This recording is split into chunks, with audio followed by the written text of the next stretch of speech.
Hey guys, Armageddon here. Today we're going to do a video that isn't really on the web that much.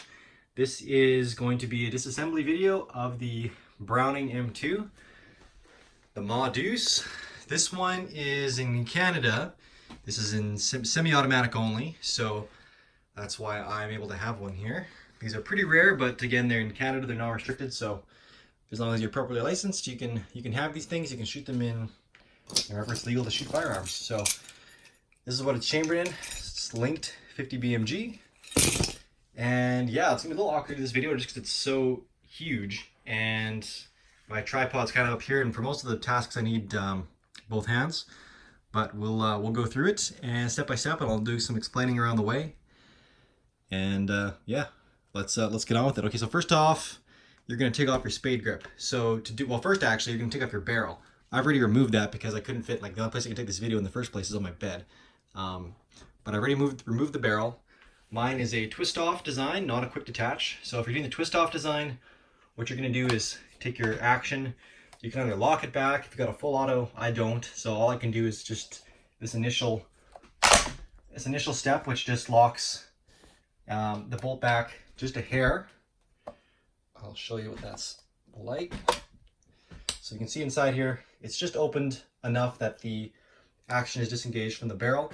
So at this point, then you're going to twist off your barrel. It's a ratcheting system, but you twist it right off. And I guess I can leave this open. And then you can actually release pressure on that once your barrel is off. When you're gonna take your spade grip off, you literally want all of the pressure off the action spring in here, because that could potentially fly out and really injure somebody if it's under much pressure, especially if you have full auto gun and it's racked all the way back. Definitely be careful. Okay, so the next part, to get the spade grip off, there's these two little latches. There is the first one here. It's a little bit better of an angle there. Maybe here? Here's good, okay. So there's the first latch angle here, and there's a secondary latch under here. And what that's doing is it's just catching underneath the receiver here. So you basically have to pull both back at the same time. Also, you need to make sure that your bolt catch is released. To do that, just simply push it in and slide this collet.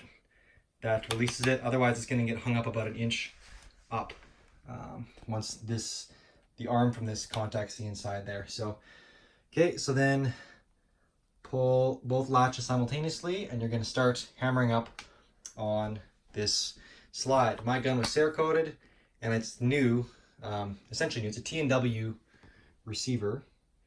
I can just show that real quick. TNW, all new part, like all sides of the receiver plates are all brand new, which is required to have a belt fed, still remain legal in Canada. If any of the plates are factory military, it can be considered a converted auto, and then you've got a gun you're not supposed to have. So anyways, this one's good, so I will again just depress both those latches simultaneously, or open them up, and just with a soft tip hammer, just pound this up.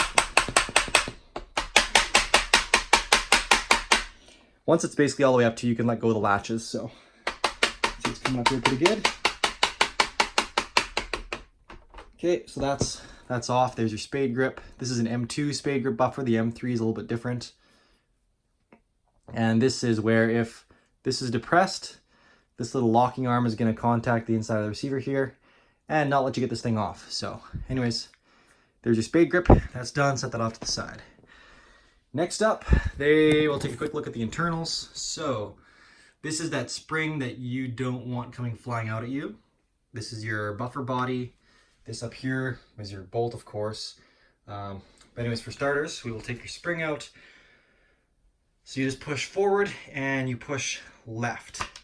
And there's this little pin that, you can pull this out then, but there's this little pin right here that corresponds with the little indent in the frame, in the receiver. So that's out. Now you can leave your caulking handle alone. Just push the bolt back. Get some leverage on it with the extractor claw. So you push this back a little ways. You'll notice your buffer body will pop out. That's just due to some of the way it's unlocking the action. Once you get your, oops, push it too far. Once you get this pin to this circular cutout, you can pull off this cocking pin. That just comes straight out. That's where your charging handle interacts directly with the bolt. Set that there. Okay, now your bolt can come out. So, okay, very important with reassembly. I'll explain this later, but you notice how this little finger is pointing towards the muzzle or towards the bolt face. It's very important that that's also pointing that direction when you go to reassemble. Set that off to the side. All right, next part, there is my punch. This little guy right here. So there's this locking wire, there's a pinhole there. This pinhole right here contacts a piece of spring steel that's attached to the bolt body, or the buffer housing. Depress that, and then you can pull this out. And it's kind of a tip to doing that is while you've got this pushed in, you get some fingers behind the barrel extension up here, and then just pull back, and that's that works pretty well. So I'll put my camera back in the tripod, and then we'll do that. Sorry, this is kind of very clunky to try and get this all done, but it's I just want to get this video out there because there's not a lot of content on this firearm. And Disassembly, I had to talk to a Special Forces armorer to get this information. So anyways, again, I'm gonna use a little punch just to take some pressure on that spring steel there. And grab up here with my two fingers just to coax this out a bit. You'll see this pop out. So there we go. Now just continue to pull this back. This whole assembly can slide out. Like so. So this is your barrel extension and your lock block is there, and this is your buffer body. These two accelerator fingers are important. I'll get to those in a bit. This is that piece of spring steel that you were depressing with the punch. Essentially you're contacting right about there. Use it to push this in enough so that it's, you know, this is in that pocket, in that groove, and then you can slide this out. Otherwise this catches in the frame. This little lug right here is also important. It's going to correspond with a corresponding slot in the back of here. That's your final little alignment measure when you're putting this back in. That has to engage with the cutout in there. So anyways, to get these separated, just push down on these accelerators, and that'll kind of separate your barrel extension from your buffer body. So that we'll put this is, again, there's a cross pin in here that's keeping your lock block on. That's about it. This gun is very cool the way the action works. Maybe I'll leave that for another video. So here's your buffer body and here's your accelerators. These are important later in the video for reassembly. This, your buffer spring, you can just pull straight out. I'm not sure about, I think full autos are probably the same. I know there's differences between the semi-automatic parts and the full auto parts. There's certain blocks inside the receiver and certain cuts in these parts that make it so that they deny full auto parts going in, only the semi-automatic parts go in. However, the parts themselves they're identical looking. So there's your buffer spring. It's cut out with these little keys. There's only one way to put it back in. But the easy way of knowing is that these serrations face up. So I'll set that aside. Your buffer body in all its glory. And that's pretty much it. We'll take a quick look at the disassembled receiver here, disassembled action, and then I'll start putting it back together. So that's the gun.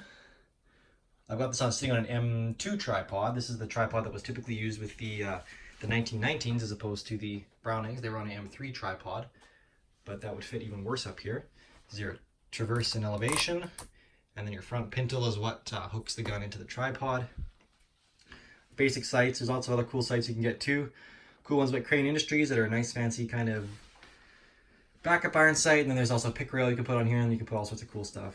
Trijicon MGRS is definitely on my wish list.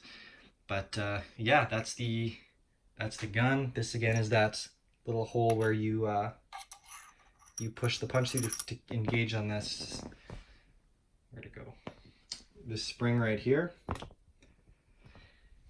That's the inside of your gun. So that's about it. I'm gonna cut it here. I'm gonna do a separate assembly video just to keep the whole thing from being too long. So Thanks, guys. Again, my Instagram at arm.and.gun. Check it out. I post there daily.